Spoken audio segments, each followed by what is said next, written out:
पिछले वीडियो में हम लोग 2020 के क्वेश्चन के बारे में पढ़े थे और जितने भी क्वेश्चन थे उसके आंसर भी आपको लगभग मिल ही गए थे और सारे क्वेश्चन काफ़ी इजी थे। आपको लग भी रहा होगा कि काफ़ी इजी पेपर होता है, लेकिन हर साल ऐसा पेपर नहीं होता है। अभी ये 2019 का पेपर है। इसमें जितने भी क्वेश्चन है मैक्सिमम क्वेश्चन डिस्क्रिप्टिव टाइप के हैं, मैकेनिज्म टाइप के हैं। तो ऐसे भी क्वेश्चन आते हैं, हमेशा क्वेश्चन बदल बदल के पूछे जाते हैं बोर्ड में। तो उम्मीद करते हैं कि आप इसको भी अच्छे से देख लेंगे और हर टाइप के क्वेश्चन की तैयारी करेंगे। ये 2019 के जितने भी क्वेश्चन बोर्ड में यूपी बोर्ड में पूछे गए हैं सभी क्वेश्चनों का कलेक्शन है और इसमें भी इसका भी आंसर मैक्सिमम का आंसर देने की कोशिश किया गया है। तो आप चाहें तो इसके सारे क्वेश्चन का आंसर आप एक बार ध्यान से देख के पढ़ के लिख सकते हैं, इसलिए कि जब थ्योरेटिकल टाइप के क्वेश्चन आते हैं तो उसको आपको एग्ज़ाम में लिखना ही पड़ेगा, बिना लिखे आपको नंबर नहीं मिलेगा। अगर रिएक्शन होता है तो बिल्कुल कोई प्रॉब्लम नहीं है, आप रिएक्शन को लिख दें। रिएक्शन लिखना थोड़ा आसान भी होता है अगर अच्छे से समझ में आ गया तो, लेकिन जो थ्योरेटिकल क्वेश्चन होते हैं वो बार बार लिखने के बाद भी भूल जाते हैं, तो उसके लिए आपको एक बार, दो बार, तीन बार लिखना पड़ेगा। तो कोशिश करिएगा कि ज़रूर एक बार देख के लिख लीजिएगा, इसलिए कि ये मत देखिए कि टाइम लग रहा है तैयार करने में, लिखने में। इतना टाइम हमारे पास नहीं है, बल्कि आपका पूरा टाइम सिर्फ पढ़ने के लिए ही है। इसके अलावा आपका इस समय कोई भी मतलब एम भी नहीं होना चाहिए कि हमें करना क्या है। तो जितना भी आपको मिले अच्छा से अच्छा टाइम निकाल करके, जो भी वक्त आपको मिले या ना भी मिले तब भी आप अपने लिए टाइम निकालें। और पढ़ाई अपने लिए होती है, इसलिए ज़रूर मेहनत करें और मेहनत करके कोशिश करके एक दो बार देख के, तीन बार देख के, लिख के, समझ के, किसी तरह से हर हाल में कोशिश करें कि तैयार हो जाए। इंग्लिश मीडियम भी है, हिंदी मीडियम है, दोनों के लिए एक ही साथ बना रहे हैं तो थोड़ा सा टाइम लग रहा है, लेकिन उम्मीद करते हैं कि फ़ायदा आप लोगों को होगा। तो सेकंड पेपर का ही है, उसी चैप्टर का, हेलो एल्केन हेलो एरीन्स का, लेकिन 2019 का कलेक्शन है। तो ध्यान रखिएगा। इसमें क्वेश्चन नंबर 1 पूछा गया था कि रासायनिक समीकरण देते हुए स्पष्ट कीजिए क्लोरोबेंजीन से निम्नलिखित यौगिकों को कैसे प्राप्त करेंगे। तो खाली समीकरण देना है और बता देना है। तो ये क्वेश्चन थोड़ा इजी था, एक सेट में था, तो आप मैक्सिमम पढ़े भी हैं, नोट्स में भी लिखवाया गया है। यहाँ भी हम उसका आंसर दे दिए हैं, चाहे हिंदी में हो, इंग्लिश में हो। इंग्लिश में अगर क्वेश्चन ऐसे लिखा था, how will you obtain following compounds from chlorobenzene, clear it to give chemical reactions. Equation था, रिएक्शन हम लिखे हैं chemical equation. Benzene, phenol, DDT, aniline कैसे बनाएंगे। इसमें सबसे पहला एक क्वेश्चन है, आंसर आप क्वेश्चन नंबर 1 लिख दीजिएगा। फर्स्ट रिडक्शन से बनाते हैं, अपचयन से। तो रिडक्शन जब करा देते हैं क्लोरोबेंजीन का किसी भी रिड्यूसिंग एजेंट के प्रेजेंस में, तो हमको ये क्या बोलते हैं, बेंजीन मिल जाता है। डायरेक्ट मेथड है, अगर चाहें तो आप यूज कर सकते हैं। Chlorobenzene undergo reduction by reducing agents and form benzene. मतलब क्लोरोबेंजीन का रिडक्शन किसी भी रिड्यूसिंग एजेंट के प्रेजेंस में अगर आप करा देंगे तो आपको बेंजीन मिल जाएगा। जैसे chlorobenzene 2H nickel aluminium NaOH कुछ भी ले लो, या लिथियम एल्युमिनियम हाइड्राइड, सबसे अच्छा आप चाहे आप जानते हैं रिड्यूसिंग एजेंट है। तो इसमें क्लोरीन हट जाएगा और ये हमारा बेंजीन मिल जाएगा, और ये H और ये मिल Cl मिल जाएंगे, और यहाँ पे एक H यहाँ पे यूज हो जाएगा, बेंजीन हमको मिल जाएगा। ये रिएक्शन है, इंपॉर्टेंट है, देख लीजिएगा। दूसरा रिएक्शन फिनाल का फॉर्मेशन था क्लोरोबेंजीन से, तो आप कई बार पढ़े हो। न्यूक्लियोफिलिक सब्स्टिट्यूशन रिएक्शन है एरोमेटिक कंपाउंड्स का, इंपॉर्टेंट रिएक्शन है। क्लोरोबेंजीन से फिनाल का फॉर्मेशन NaOH के एक्वस सोल्यूशन से हम कराते हैं। टेम्परेचर 623 केल्विन होता है, 300 ATM है, उसके बाद से उसको एसिडिफाई कराते हैं तो हमको मिल जाता है फिनाल। तो ये फिनाल है। तो दो तरह से, या तो डायरेक्ट भी आप लिख सकते हो जैसा ऐसे ही दिया हुआ है, या ऐसे जो बुक मतलब कि आपके नोटबुक में लिखवाया गया होगा, chlorobenzene NaOH aqueous 623 kelvin 300 ATM। ये कंडीशन ही सबसे ज़रूरी है, आपको याद होना चाहिए। तो पहले सोडियम फिनॉक्साइड आयन बनता है, फिर इसको एसिडिफाई कराते हैं डाइल्यूट HCl से, तो हमको फिनाल मिल जाता है। ठीक है, तो दोनों में से जो भी मेथड हो। ये फर्स्ट वाला जो क्वेश्चन पूछा हुआ था कि क्लोरोबेंजीन से हम क्या बोलते हैं कि बेंजीन कैसे बनाएंगे, तो इसके लिए आप ये भी मेथड यूज कर सकते हो। क्लोरोबेंजीन से फिनाल बना लो, और इसके पहले आप पढ़े भी हैं कि फिनाल को, अगर ये फिनाल है, अगर फिनाल को जिंक पाउडर के साथ अगर हीट कर देते हैं तब भी हमको क्या मिल जाता है, बेंजीन प्लस ZnO बन जाता है। तो ये आपको पता है रिएक्शन, तो चाहो तो आप इस तरह से, ये जाना पहचाना आपका रिएक्शन है, तो 2 स्टेप में भी आप करके फिनाल क्या बोलते हैं क्लोरोबेंजीन से बेंजीन का फॉर्मेशन कर सकते हैं। तीसरा है इम्पॉर्टेंट, ये भी है, कई बार पूछा है, बार बार देख रहे हैं रिपीट हो रहा है क्वेश्चन, क्लोरोबेंजीन से डीडीटी का फॉर्मेशन। तो क्लोरोबेंजीन का रिएक्शन हम क्लोरल से कराते हैं, ट्राई क्लोरो एसिटल्डिहाइड नाम होता है इसका, HCHO CH3 एंड CHO, इसको बोलते हैं एसिटल्डिहाइड। ये तीनों हाइड्रोजन रिप्लेस हो गया क्लोरीन से, CCl3 एंड CHO। तो ट्राई क्लोरो एसिटल्डिहाइड नाम होता है, या इसी को हम क्या बोलते हैं, क्लोरल भी बोलते हैं, ठीक है। तो क्लोरल का रिएक्शन 2 मोल ले लेते हैं किसका, क्लोरोबेंजीन का। और ध्यान दीजिएगा कैसे मतलब कि सेटअप लगाएंगे रिएक्शन का, CH3C डबल बॉन्ड OH लिख दीजिएगा। और देखिए क्लोरोबेंजीन पैरा पोजीशन का जो H होगा उसको लेना H, और H2O बाहर करके सबको मिक्स कर देना है, कंसनट्रेटेड H2SO4 के प्रेजेंस में हीट कर देना है क्लोरल को क्लोरोबेंजीन के साथ। तो होगा क्या, H2O निकल जाएगा, कार्बन की एक वैलेंसी इस रिंग के यहाँ इस कार्बन से जाके जुड़ जाएगी और एक वैलेंसी इससे जाके जुड़ जाएगी। तो एकदम ध्यान से लिख लीजिएगा। और देखिए CCl3 CH इकट्ठा कर दिया इसको हमने, कार्बन से देखो 2 वैलेंसी 2 ऐसे कर दीजिएगा, दोनों पे हमारा रिंग बनाइएगा और पहला पोजीशन पे आप क्लोरीन को जोड़ दीजिएगा। तो इसी को कहते हैं DDT। नाम तो होता है para dash dichloro diphenyl trichloro ethane, इसी का शॉर्ट फॉर्म होता है DDT। कई बार पूछा एग्जाम में, तो ज़रूर एक बार 2 बार लिख लीजिएगा, देखने में बड़ा दिखता है लेकिन समझ के लिखेंगे याद हो जाएगा। अगला क्वेश्चन रिपीट हुआ है जो क्लोरोबेंजीन से एनिलीन बार बार आ रहा है, इसका मतलब इंपॉर्टेंट है, समझ लीजिए किस साल आ ही जाएगा। तो 2Cl 2NH3 CO2, टेम्परेचर जरूर याद कर 475 kelvin 6 ATM, aniline CuCl2 H2O, ये आपका आया हुआ था क्वेश्चन। दूसरे सेट का क्वेश्चन अब यहाँ से स्टार्ट हो रहा है। What happens when give only chemical equation और रिएक्शंस, कुछ भी क्या होता है जब केवल रासायनिक समीकरण दीजिए, पूछा था। Chloroform is treated with aqueous solution of KOH, chloroform को जलीय KOH के साथ अभिकृत किया जाता है, पहला क्वेश्चन। दूसरा है ethyl chloride is heated with aqueous solution of NaOH, ethyl chloride को जलीय NaOH विलयन के साथ गर्म किया जाता है, काफ़ी इजी क्वेश्चन है। Iodobenzene is heated with copper, iodobenzene को कॉपर के साथ गर्म करते हैं। और एक और क्वेश्चन वहीं पे ऐड कर दिया था फिर से, how to obtain aniline from chlorobenzene, वही जो ऊपर दिए है उसी का ये क्वेश्चन फिर से रिपीट हुआ था दूसरे सेट में। तो आप इस सब के आंसर हम लिख रहे हैं, इसको भी आप एक बार देख लें ध्यान से। अब देखिए ये है CHCl3, इसी को बोलते हैं chloroform. Hindi medium English medium अलग से, मतलब हम यहाँ पे रिएक्शन के बारे में नहीं, आप इंग्लिश में लिख लें हिंदी में लिख लें, आप इससे समझ जाएंगे। तो क्लोरोफार्म का जो फार्मूला होता है ना, ये होता है CH और H से 3 क्लोरीन जुड़े होते हैं, Cl। आप पढ़े हो कि जब एक्वस KOH एक्वस NaOH के साथ एल्किल हैलाइड का रिएक्शन कराते हैं तो सब्स्टिट्यूशन प्रतिस्थापन अभिक्रिया होती है, सब्स्टिट्यूशन रिएक्शन होता है। ये सभी क्लोरीन OH से रिप्लेस हो जाएंगे, तो इसलिए हमको 3 मोल KOH लेना पड़ रहा है। देखो OH OH OH, और ये भी पढ़े हैं कि एक कार्बन पे 2 OH ग्रुप कभी भी नहीं रह सकते। ये कंपाउंड क्या होता है, अनस्टेबल होता है, अस्थायी होता है।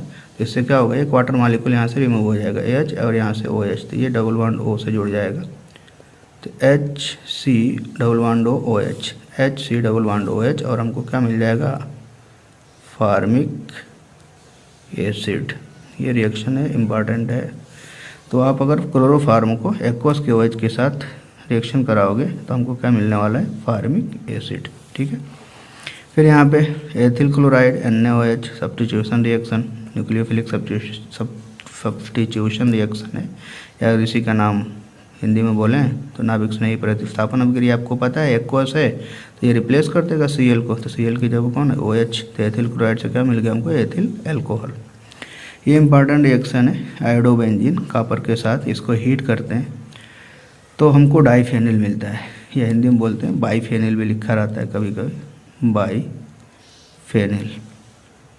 इस रिएक्शन का नाम आप ज़रूर नेट से सर्च करके और कमेंट करके बताएंगे कि इसका नेम रिएक्शन के फॉर्म में, मतलब इसका नाम क्या होता है, बताएं। उसके बाद देखते हैं आप लोग मतलब कि कितना, अगर ये वैसे तो शायद लिखवाया भी है, मतलब हिंदी मीडियम वाले नोट्स में तो होगा ही, लेकिन अब सब लोग देख लें, हिंदी मीडियम हो इंग्लिश मीडियम हो, इस रिएक्शन को अगर नेम रिएक्शन के फॉर्म में पूछ देगा तो नेम रिएक्शन मतलब इस रिएक्शन का नाम क्या होगा ये आपको बताना होगा।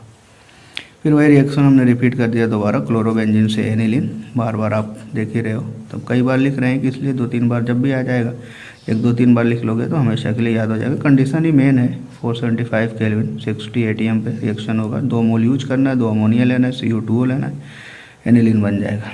ठीक है, अगला question, what is haloarenes, write these two main substitution reaction, write the formula freons and its usage.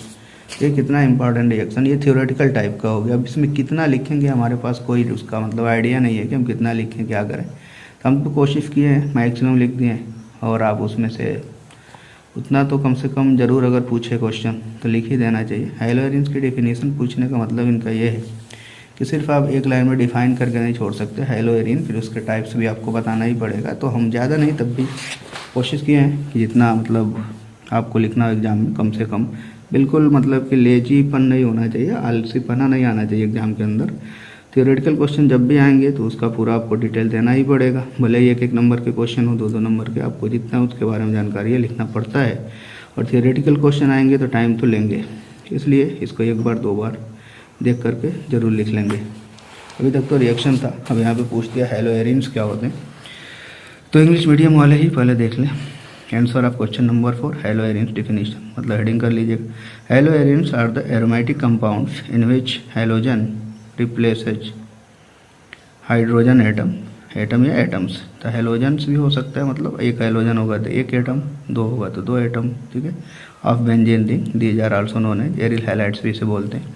इसमें होता क्या है, the carbon atom to which halogen is attached is sp2 hybridised. इसमें जो हेलोजन अटैच होता है जिस कार्बन एटम से, उस कार्बन का हाइब्रिडाइजेशन क्या होता है, sp2 होता है।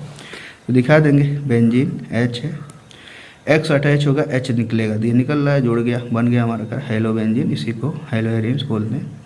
Hello benzene may be classified as follow on the basis of number of halogen atom. Halogen atom के नंबर के बेस पे इसको हम क्लासीफाई करते हैं, पढ़ भी on the basis, on this basis, इस आधार पर हेलोजेंस में भी mono, di, tri and poly halogens compounds. Halogens haloarenes में भी हो सकता है, क्या क्या हो सकता है, मोनो, डाई, ट्राई हो सकता है। जितने हेलोजन ग्रुप लगे होंगे उसी हिसाब से, एक है तो क्या मोनो हेलोबेंजीन, 2 लगे होंगे तो डाई हेलोबेंजीन, 3 लगे होंगे तो ट्राई हेलोबेंजीन। इतना थोड़ा थोड़ा लिख लिख के दिखा के आपको दिखा देना। एक्स का मतलब हेलोजेंस है, fluorine, chlorine, bromine and iodine. आपको थोड़ा थोड़ा हल्का फुल्का, मतलब जितना से काम भी चल जाए और पूरा हमारा मतलब कंफर्म हो जाए क्या पूछ रहा है, क्या करना है। On the basis of nature of carbon halogen bond, तो उसको बेंजिलिक हाइलाइट के फॉर्म में भी पाया जाता है। एरोमेटिक एरिन, एरोमेटिक क्या बोलते हैं, हाइलाइट्स, तो उसमें बेंजिलिक के फॉर्म में पाया जाता है। तो इन benzylic halides the halogen attached to the side chain of the benzene ring, that is sp3 carbon atom. इसमें जो हेलोजन अटैच होगा बेंजीन रिंग के नेक्स्ट कार्बन से जुड़ा होगा, जिस कार्बन का हाइब्रिडाइजेशन sp3 होगा। दिस हाइलाइट्स में भी 3 types, primary, secondary, tertiary benzylic highlights हो सकते हैं। यहाँ पे आप देखें, ये बेंजीन रिंग है, बेंजीन रिंग का ये जो कार्बन है ये sp2 हाइब्रिडाइज्ड है, और ये कार्बन है जो sp3 हाइब्रिडाइज्ड है। देखो यहाँ पे नेक्स्ट कार्बन से, मतलब बेंजीन रिंग के नेक्स्ट कार्बन से, ये साइड चेन से ये क्लोरीन जुड़ा हुआ है, तो इसी को हम क्या बोलते हैं, बेंजिलिक हाइलाइट्स बोलते हैं। तो यहाँ पे ये प्राइमरी हो गया, इससे कि इससे जो ये जुड़ा हुआ है ना Cl, इस कार्बन से, एक कार्बन से जुड़ा है तो प्राइमरी। यहाँ ये C से Cl जुड़ा हुआ है, इससे कितने कार्बन, 1 2 कार्बन जुड़े हुए हैं, तो सेकेंडरी। यहाँ से 1 2 3 जुड़े हुए हैं तो ये टर्शियरी हो जाएगा। ठीक है, इन सबका IUPAC नाम आप लिख के कमेंट बॉक्स में, या मतलब ज़रूर आप तो नोट ही कर लेंगे, और अगर मौका मिले तो कमेंट भी करके बता दें कि इनका नाम क्या होगा IUPAC। अब इसी को हम हिंदी मीडियम लिखें, इससे अगर इंग्लिश मीडियम वाले हिंदी भी देख लें, मतलब लैंग्वेज तो आप चेंज कर ही सकते हो, तो इसमें कुछ डिटेल भी हो सकता है, किसी का किसी में ज़्यादा है, किसी में कम है, तो आप उसी में मिक्स करके नोट भी कर सकते हैं। हेलोएरिन डिफिनेशन, एरोमेटिक हाइड्रोकार्बनों के हेलोजन भी उत्पन्न हेलोएरिन कहलाते हैं, निम्न प्रकार के हो सकते हैं। नाभिकीय प्रतिस्थापित हेलोजन यौगिक, इनमें हेलोजन परमाणु बेंजीन नाभिक के sp2 संकरित कार्बन परमाणु से सीधे जुड़ा होता है। यह X जुड़ गया, H निकल गया, हाइब्रिडाइजेशन इस कार्बन का क्या है, sp2 हेलोजन है, fluorine, chlorine, bromine and iodine. ये डाई, ट्राई, टेट्रा आदि प्रतिस्थापित उत्पन्न भी होते हैं। लिख दें यहाँ पे 1 2 जुड़ गए, यहाँ पे पोजीशन आप डिसाइड कर लो, ये हो गया 1 2, ये हो गया 1 3, और ये हो गया 1 4। तो आपको पता भी है कि 1 2 को हम क्या बोलते हैं, आर्थो पोजीशन, 1 3 को क्या बोलते हैं, मेटा, और 1 4 को क्या बोलते हैं, पैरा। तो ये क्या हो गया, आर्थो डाई हेलोबेंजीन मेटाडाइहेलोबेंजीन और ये पैराडाइहेलोबेंजीन। 3 है तो नंबरिंग कर लो 1 2 3, तो 1 2 3 ट्राईहेलोबेंजीन। इसी तरह 1 2 1 2 4 1, इधर से नंबरिंग होगी, यहाँ पे थोड़ा ध्यान दीजिएगा, 1 2 एंड 4, तो 1 2 4 ट्राईहेलो, और यहाँ पे 1 3 5 ट्राईहेलोबेंजीन। आप नाम लिख लीजिएगा, हम वैसे ही छोड़ दें, ठीक है। और दूसरा इसके लिए बेंजिलिक हैलाइड, तो वहाँ पे भी लिखवाए थे, यहाँ भी है। इसमें देखो डिफिनीशन थोड़ा सा और डिटेल में समझा दिए। इन मोनोहैलाइडों में हैलोजन परमाणु से जुड़ा sp3 कार्बन परमाणु बेंजीन रिंग के sp2 संकरित कार्बन परमाणु से जुड़ा होता है। ये प्राथमिक, द्वितीयक, तृतीयक प्रकार के हो सकते हैं। देखिए इस कार्बन का हाइब्रिड sp2, इससे कौन जुड़ा कार्बन जो है वो sp3, इस sp3 से हैलोजन जुड़ा हुआ है, इसी को बोलते हैं बेंजिलिक हैलाइड्स। ये हो गया प्राइमरी, इसलिए कि इससे एक कार्बन जुड़ा हुआ है। जिस कार्बन से Cl जुड़ा है, ये Cl इस कार्बन से जुड़ा है, तो ये कार्बन कितने कार्बन से, एक कार्बन से जुड़ा है, इसलिए प्राथमिक कहलाएगा। 2 से जुड़ेगा तो मान लो ये है कार्बन, इससे Cl जुड़ा हुआ है, तो एक कार्बन 2 कार्बन, तो सेकेंडरी। इससे Cl जुड़ा हुआ 1 कार्बन 2 कार्बन 3 कार्बन, तो क्या हो जाएगा, ये टर्शियरी।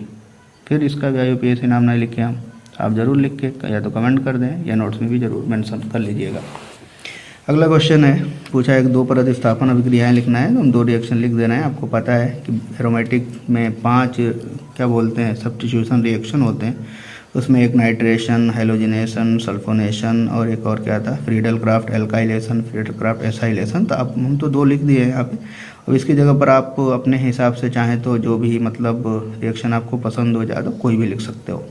नाइट्रेशन में क्या होता है, कोई भी हेलोबेंजीन, क्लोरोबेंजीन, ब्रोमोबेंजीन ले करके और कंसनट्रेट सल्फ्यूरिक एसिड के प्रेजेंस में नाइट्रिक एसिड से रिएक्शन कराते हैं। कल भी ये रिएक्शन करवाए थे। तो नाइट्रो, आर्थोनाइट्रो, क्लोरोबेंजीन, अगर ये हेलोजन है तो हेलोबेंजीन हो जाएगा, ये पैरानाइट्रो हेलोबेंजीन हो जाएगा। हेलोजन ही कर, हेलोजिनेशन, यहाँ पे हेलोजन होता है और हेलोजन कैरियर यूज करते हैं, हेलोजन वाहक हिंदी में बोलते हैं।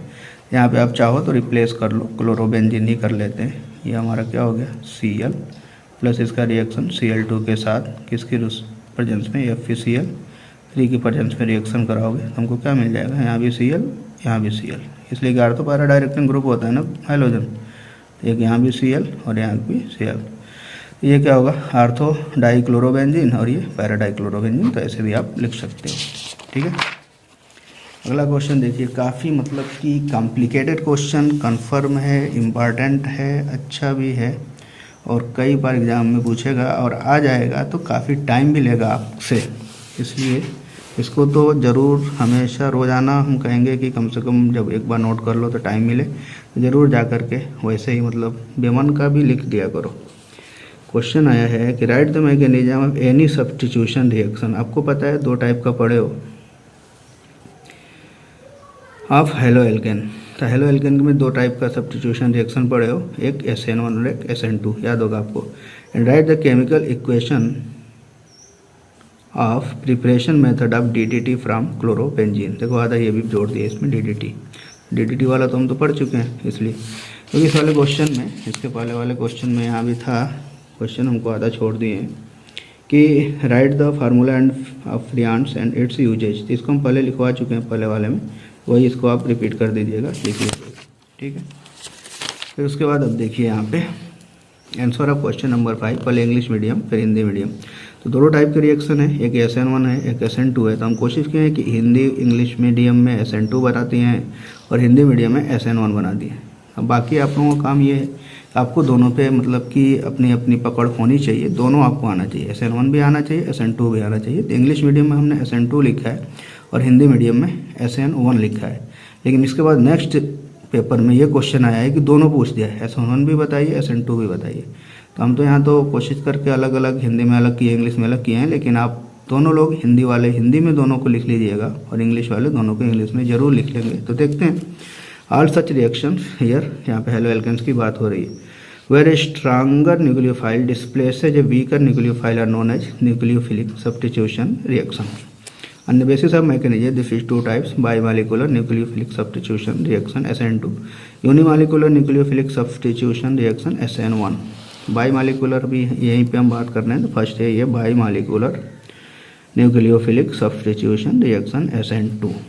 यहाँ पे पहले उसको डिफाइन कर दें आप। When 2 molecules take part in determining the rate of the reaction, it is called bimolecular nucleophilic substitution reaction। यह न्यूक्लियोफाइल है और ये हमारा एल्किल हैलाइड है, RNU बनेगा, मतलब X को रिप्लेस करेगा न्यूक्लियोफाइल और ये कंपाउंड बन गया, हमारा प्रोडक्ट है। यहाँ पे जो रेट ऑफ रिएक्शन है प्रोपोर्शनल होगा किसके, एल्किल हैलाइड के कंसंट्रेशन के और साथ में न्यूक्लियोफाइल के। ऑर्डर ऑफ रिएक्शन आप पढ़े होंगे तो वहाँ पे पढ़े थे कि रेट ऑफ रिएक्शन जिस मतलब कि क्या बोलते हैं रिएक्टेंट के कंसंट्रेशन पर डिपेंड करता है, वही उसका ऑर्डर कहलाता है। तो इसका ऑर्डर 2 हो गया, इसलिए 2 से बना है बाई, इसलिए नाम हो जाएगा by molecular nucleophilic substitution reaction. अब यहाँ पे मैकेनिज्म की बात हो रही है। This reaction proceed in 1 step and second order reaction with, यही होता है काइनेटिक्स। अगर कांस्टेंट लगा दें तो ये rate of reaction equal to ये कांस्टेंट RX एल्किल हैलाइड का कंसंट्रेशन इनटू न्यूक्लियोफाइल का कंसंट्रेशन। 1 स्टेप रिएक्शन होता है मैकेनिज्म का ये। तो देखते हैं यहाँ पे, इन SN2 mechanism, the incoming nucleophile approaches the alkyl halide molecules, the carbon halogen bond start breaking। हमको क्या टूटेगा, ये कार्बन हाइड्रोजन का जो बॉन्ड होगा ये ब्रेक होगा और साथ में NU carbon nucleophile bond start farming, और ये कार्बन और न्यूक्लियोफाइल के बीच की जो बॉन्डिंग होगी ये बनना शुरू होगा। This 2 process take place simultaneously, ये दोनों प्रोसेस एक ही साथ होते हैं, साथ साथ होते हैं, सिंगल स्टेप एक ही स्टेप में होते हैं। सबसे बड़ी ये मतलब की क्वालिटी है इस रिएक्शन की कि दोनों process bond breaking bond formation दोनों एक ही साथ होता है। Such reaction occurs through the formation of a transition state, इसके बीच में एक ट्रांजिशन स्टेट का फॉर्मेशन होता है, वह स्टेट अनस्टेबल होता है और results in the formation of the product. Unstable होने के बाद वो तुरंत किस में कन्वर्ट हो जाता है, ट्रांजिशन स्टेट से डायरेक्ट प्रोडक्ट बन जाता है। अब यहाँ देखिए न्यूक्लियोफाइल है, ये एल्किल रिएक्टेंट, रिएक्टेंट नहीं बोलते हैं ये, इसको हम रिएक्टेंट नहीं करेंगे, सबस्ट्रेट बोलेंगे। रिएक्टेंट 2 टाइप्स के होते हैं, एक को बोलते हैं अटैकिंग रिएजेंट,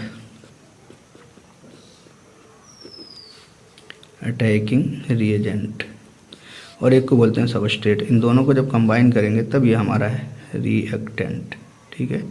तो आप अगर फर्स्ट ईयर में पढ़े होंगे तो वहाँ पे बताया भी गया होगा कि जो रिएक्टेंट होते हैं उनको 2 पार्ट में हम डिवाइड करते हैं, एक को बोलते हैं सबस्ट्रेट और एक को बोलते हैं अटैकिंग रिएजेंट। यहाँ पे न्यूक्लियोफाइल जो है अटैकिंग रिएजेंट का काम करेगा और ये हमारा सबस्ट्रेट है। तो कार्बन हाइड्रोजन ये धीरे धीरे जाके यहाँ पे अटैक करेगा, ये ब्रेक होगा, तो ये ट्रांजिशन स्टेट का फॉर्मेशन होता है। तो ये बॉन्ड बनने वाला होता है, इसलिए इसको हम लिखते हैं BF बॉन्ड फॉर्मेशन, और ये ब्रेक हो रहा है इसलिए इसको हम लिखेंगे BB bond breaking. Attack back side से होता है। ये स्टेप स्लो होता है। स्लो स्टेप में आपको दिख रहा है कि 2 रिएक्टेंट के 2 मॉलिक्यूल्स इन्वॉल्व हैं, एल्किल हैलाइड भी है, न्यूक्लियोफाइल भी है, इसलिए ऑर्डर ऑफ रिएक्शन 2 होता है। ट्रांजिशन कार्बन की वैलेंसी 5 नहीं हो सकती, इसलिए तुरंत ये ब्रेक होगा और ये बन जाएगा। तो ये फर्स्ट स्टेप होता है। तो जो स्लो स्टेप होता है उसी के मतलब कि कंपाउंड जो होता है रेट ऑफ रिएक्शन में पार्टिसिपेट करते हैं। फर्स्ट होता है ब्रेक करेगा, X- बाहर चला जाएगा, हमको प्रोडक्ट मिल जाएगी। देखो न्यूक्लियोफाइल अटैक हो गया, लेकिन आप ध्यान दें यहाँ पे हम हाइड्रोजन को इधर दिखाएं हैं और न्यूक्लियोफाइल को जब प्रोडक्ट बना है तो NU को इधर दिखाएंगे। साइड आप देख के भी समझ रहे हो चेंज हो रहा है। इसका मतलब ये हुआ ना कि SN2 मैकेनिज्म में हमेशा न्यूक्लियोफाइल का अटैक बैक साइड से ही होता है। इसको भी आप ध्यान रखेंगे, यहाँ हम लिखवा भी दे रहे हैं, लिख भी देना आप लोग भी। In SN2 reaction, the attack of nucleophiles occurs from the back side and the leaving group leaves from the front side. If this happens, inversion of configuration occurs। मतलब कॉन्फ़िगरेशन का इन्वर्जन होगा। अगर ऑप्टिकली एक्टिव कंपाउंड्स है और उसका configuration D है तो L मिलेगा, L होगा तो D मिलेगा। यहाँ पे लिख भी दिया है that is starting with dextro rotatory highlights. अगर हम रिएक्शन को डेक्स्ट्रो रोटेटरी हाइलाइट से स्टार्ट कर रहे हैं, ए लीवो प्रोडक्ट इज ऑप्टेंट, हमको एक लीवो मिलेगा एंड वाइस वर्सा। मतलब अगर लीवो से स्टार्ट कर रहे हो तो डेक्स्ट्रो मिलेगा। This process is called inversion of configuration. Configuration change होने की वजह से प्रोसेस का नाम इन्वर्जन ऑफ कॉन्फ़िगरेशन होता है और इसे हम एक और नाम से जानते हैं जिसे हम वाल्डेन इन्वर्जन बोलते हैं। ठीक है, एग्जाम्पल भी चाहें तो आप दिखा सकते हैं। यहाँ पे इकट्ठा कर दिया हमने, वहाँ पे तो जनरल ले लिया था एल्किल हैलाइड न्यूक्लियोफाइल, लेकिन यहाँ पे कंपाउंड ले लिया। Substitution in L2 bromo octane by nucleophile OH-। ये न्यूक्लियोफाइल है, हाइड्रोक्साइड आयन न्यूक्लियोफाइल। अगर आप यहाँ पे देखो तो ये कायरल कार्बन है, अलग अलग ग्रुप जुड़े हुए हैं, तो ऑप्टिकली एक्टिव होगा। इसका जो ये कॉन्फ़िगरेशन है L कॉन्फ़िगरेशन है। तो जब हम यहाँ पे इसको अटैक कराएंगे तो बैक साइड से अटैक होगा और ये बॉन्ड फार्म होने वाला है और ये ब्रेक करने वाला है। और फास्ट स्टेप ये होगा, स्लो स्टेप ये होगा। मतलब इकट्ठे एक ही जगह एक ही स्टेप में रिएक्शन होता है। तो यहाँ पे अगर एग्जाम्पल भी आपको रखना होगा तो ये मतलब कि एग्जाम्पल से भी बता सकते हो। यहाँ पे देखो OH इधर आ गया, मतलब ये जो D कॉन्फ़िगरेशन का हमको एल्कोहल मिलेगा, D2 ब्रोमो नहीं होगा, ऑक्टेनॉल होगा। तो हो जाएगा यहाँ पे ऑक्टेनॉल, D2 ऑक्टेनॉल लिख सकते हो, 2 ऑक्टेन 2 ऑल भी लिख सकते हैं, इसका नाम ऐसे D ऑक्टेन 2 ऑल, और यहाँ पे X माइनस नहीं होगा बल्कि Br माइनस। ये तो हमारा होगा SN2 मैकेनिज्म। इसमें 1-2 पॉइंट और है, हम जरूर नोट्स करके बता देंगे। जितना लिख रहे हैं इतना तो आपको लिखना ही पड़ेगा, आ जाएगा, समझ लीजिए हर साल एक एक फाइल इंटरचेंज करके क्वेश्चन आता है। अगर इतना आ जाएगा लेंदी तो फिर सेकंड पेपर तो थोड़ा सा मतलब टफ हो ही जाएगा। इसलिए आप ऐसा ना हो कि आपके लिए भी टफ हो, 1-2 बार पढ़ लें तो आपके लिए ये भी मतलब काफ़ी ईजी हो जाएगा। इसमें देखो reactivity of alkyl halide towards SN2 mechanism में सबसे अच्छा SN2 कौन देता है? प्राइमरी एल्किल हैलाइड, फिर सेकेंडरी, फिर टर्शियरी।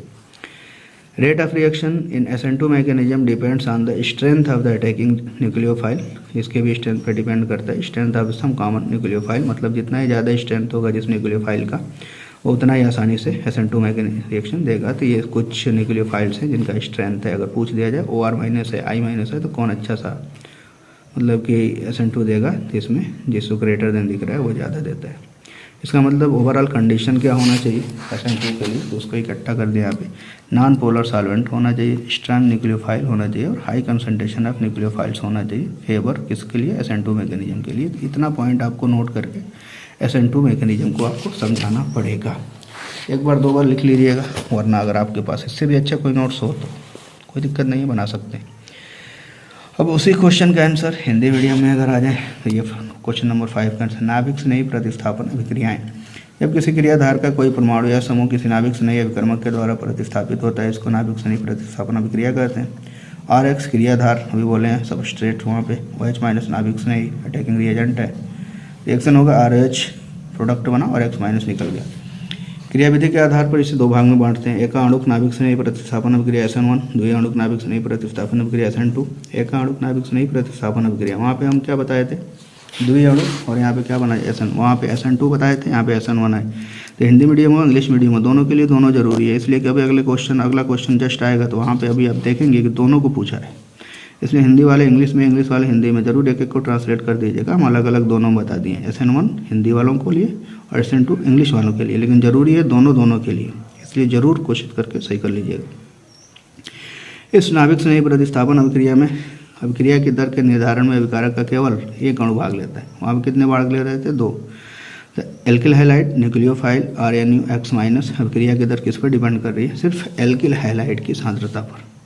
तो जब एल्किल हैलाइड की सांद्रता पर डिपेंड करेगा, एक ही पर, घात 1 है, इसलिए अभिक्रिया की कोटि 1, इसलिए अभिक्रिया का नाम एक आणुक नाभिक स्नेही प्रतिस्थापन। ठीक है, अब क्रियाविधि में आ जाते हैं। यह अभिक्रिया 2 पदों में संपन्न होती है। पहले पद में ये 2 स्टेप में होता है, वहाँ पे सिंगल स्टेप था। एल्किल हैलाइड क्रियाधार धीरे धीरे विषम विदलन द्वारा विदलित होकर कार्बोधनायन बनाता है। प्राप्त कार्बन दूसरे पद में नाभिक स्नेही अभिकर्मक से तीव्रता से अभिक्रिया करके उत्पाद बनाता है।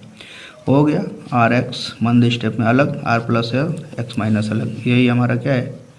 कार्बोकैटायन, कार्बोधनायन बन गया। और अगले स्टेप में देखो कार्बोधनायन, ये नाभिक स्नेही है, नाभिक स्नेही, इससे अभिक्रिया कर लिया है और अभिक्रिया करके बना लिया है, हमारा प्रोडक्ट बन गया। अब क्या देख रहे हैं? फर्स्ट स्टेप में क्या बन रहा है? कार्बोधनायन। सेकंड स्टेप में क्या हो रहा है? प्रोडक्ट बन रहा है। तो फर्स्ट स्टेप मंद स्टेप में केवल एक ही रिएक्टेंट दिखाई दे रहा है। इसका मतलब क्या हुआ? अभिक्रिया का दर सिर्फ इसी पर डिपेंड कर रहा है, इसलिए एक अणु अभिक्रिया कहलाती है। देखो लिख भी दिया नीचे, चूंकि वेग निर्धारक पद में केवल एक अणु एल्किल हैलाइड का विघटन होता है, तो इसकी कोटि 1 है और इसको एक अणु अभिक्रिया कहते हैं। तृतीयक एल्किल हैलाइड की प्रतिस्थापन अभिक्रियाएं SN1 क्रियाविधि द्वारा होती है। टर्शियरी सबसे अच्छा देता है, वहाँ पे प्राइमरी सबसे अच्छा दे रहा था। SN1 अभिक्रिया में SN1 अभिक्रिया में प्रथम पद में कार्बोधनायन बनता है, जिनके अस्थायित्व का क्रम निम्न प्रकार है। सबसे कम अस्थायी मेथिल कार्बोधनायन, उसके बाद प्राइमरी, उसके बाद सेकेंडरी, उसके बाद टर्शियरी एल्किल कार्बोधनायन होता है। तो जितना स्टेबल कार्बोधनायन बनेगा उतना ही अच्छा से SN1 अभिक्रिया देगा। तो सबसे स्टेबल कौन? टर्शियरी। इसका मतलब सबसे अच्छा SN1 कौन देता है? टर्शियरी कार्बोधनायन। अब यहाँ पे देखें एग्जाम्पल है, टर्शियरी ब्यूटिल ब्रोमाइड से टर्शियरी ब्यूटिल अल्कोहल के निर्माण की क्रियाविधि निम्न प्रकार से। SN1 अपक्रिया द्वारा टर्शियरी ब्यूटिल ब्रोमाइड से हम क्या बनाएंगे, टर्शियरी ब्यूटिल अल्कोहल। देखें यहाँ पे क्रियाविधि में ये हमारा है टर्शियरी ब्यूटिल ब्रोमाइड। IUPAC नाम इसका लिख लीजिएगा, कमेंट करके बता दीजिएगा क्या होता है। इसका भी IUPAC नाम क्या होगा कमेंट करके ज़रूर बताइएगा। वैसे हम जनरल नाम लिखे हैं tertiary butyl bromide, tertiary butyl alcohol. क्रियाविधि, यह अभिक्रिया 2 पदों में संपन्न होती है। प्रथम पद, इसमें टर्शियरी ब्यूटिल ब्रोमाइड के कार्बन ब्रोमीन बंध का विदलन टूटता है और टर्शियरी ब्यूटिल कार्बोधनायन बनता है। यहाँ से देखो, यहाँ से ब्रेक कर गया। विदलन का मतलब ऐसे विषम विदलन होता है। इसका मतलब जो इलेक्ट्रोनेगेटिव जाता होगा उधर इलेक्ट्रॉन चले जाएंगे। ये दोनों इस पर नेगेटिव चार्ज, इस पर पॉजिटिव चार्ज। ये Br माइनस अलग, ये तीसरी यही बना हमारा क्या, कार्बोधनायन, कार्बोधनायन। इसके बाद फिर यहाँ से सेकंड स्टेप में कार्बोधनायन समतलीय त्रिभुजाकार। आपको पता है इसका हाइब्रिडाइजेशन क्या है, sp2 है। स्ट्रक्चर ट्राइगोनल प्लेनर होता है, त्रिकोणीय समतलीय होता है, त्रिभुजाकार होता है। तो कार्बोधनायन पर कोई भी नाभिक नहीं किसी भी ओर से आक्रमण कर सकता है, फ्रंट से भी कर सकता है, बैकवर्ड से भी कर सकता है। तो अगर ये कायरल वाला कंडीशन जनरेट हुआ कहीं भी, ध्यान दीजिएगा इसको, कहीं भी अगर कायरल एल्किल हैलाइड मिला तो वहाँ पे क्या होगा, दोनों हमको मिलेगा, डी मतलब डी प्रोडक्ट भी मिलेगा और एल भी मिलेगा, 50-50 मिलता है। इसलिए इसमें कहते हैं कि SN1 अभिक्रिया में अगर कायरल कार्बन वाला कोई कंपाउंड मतलब ऑप्टिकली एक्टिव कंपाउंड अगर हम लेते हैं तो उस केस में हमको DL मिक्सचर मिलता है या रेशमिक मिश्रण मिलता है। कोई नाभिक स्नेही क्रिया किसी भी ओर से आक्रमण कर सकता है। OH- यहाँ टाइप किया, ये बन गया। SN1 अभिक्रिया के प्रति RX की क्रियाशीलता का क्रम सबसे अच्छा RI, फिर RBr, फिर RCl, फिर RF। इसका मतलब सबसे बड़ा बॉन्ड ये, सबसे कमज़ोर बॉन्ड जल्दी से टूट जाएगा, तो इसलिए सबसे अच्छा कौन देता है, ये वाला। और एल्किल हैलाइड की बात करें तो प्राइमरी, सेकेंडरी, टर्शियरी। क्लियर।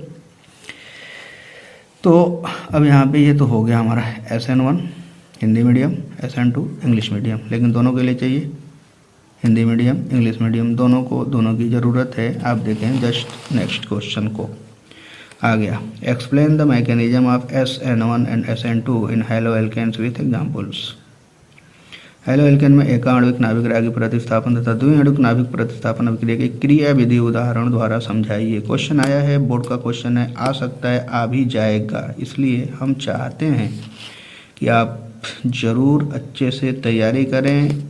दोनों को हम लिख दिए हैं, एक हिंदी मीडियम में, एक इंग्लिश मीडियम में।